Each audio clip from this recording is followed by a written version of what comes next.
ডাক্তারবাবু কোনোভাবে ওই অ্যাডভান্সের টাকাটা ফেরত দিয়ে দেওয়া যায় না? আচ্ছা, তুমি এই কথাটা বলতে এত দূর ছুটে এলে?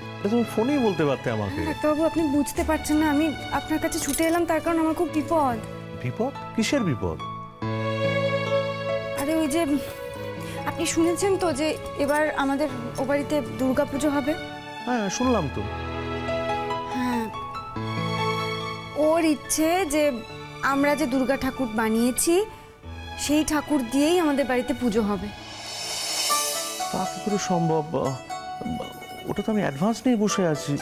সেটাই তো আমি বলছি যে কোনোভাবে। আমি আপনাকে বলেছিলাম ডাক্তারবাবু যে ওই লোকটার সাথে আমি কাজই করতে চাই না। দেখো কাকুন, তুমি প্রফেশনাল ওয়ার্ল্ডে কাজ করতে এসছো, তোমাকে একটু মার্কেটিংটাও শিখে নিতে হবে। তুমি যদি এখন থেকে এত চুজি হয়ে যাও যে একে কাজ দেবো ওকে কাজ দেবো না, তাহলে কিন্তু তোমার কেরিয়ারটা ভালো হবে না। আচ্ছা কাকুন, তুমি তো আমাকে বলেছিলে যে তুমি নিজের পায়ে দাঁড়াতে চাও। তুমি কেন, দিদিও তো আমাকে বলেছিল ভাই লোকের পয়সা অনেক খেলুম, এবারে নিজের পয়সায় খেতে চাই।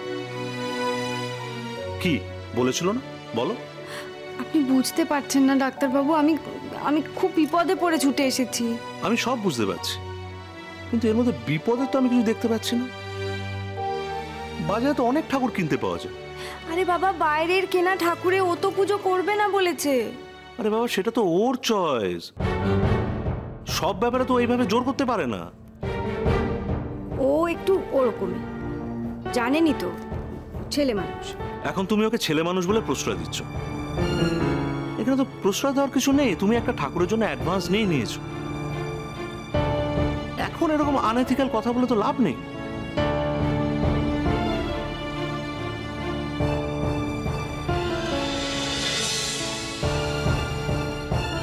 সেটা সত্যি পাগল। এখন তো ওই রাজদেও সিং আমার কাছেও ধরা পড়ে গেছে, আর ধরা পড়ে যাওয়ার পর প্রথম আবদার আমাকেও নাকি এখন ওদের সঙ্গে অ্যাক্টিং করে যেতে হবে। কি জ্বালা!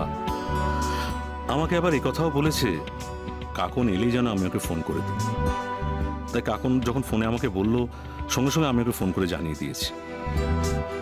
এই এখন যে কোনো মুহূর্তেই চলে আসতে পারে। কাকুন যদি আজকে ওকে চিনতে পেরে যায় তাহলে?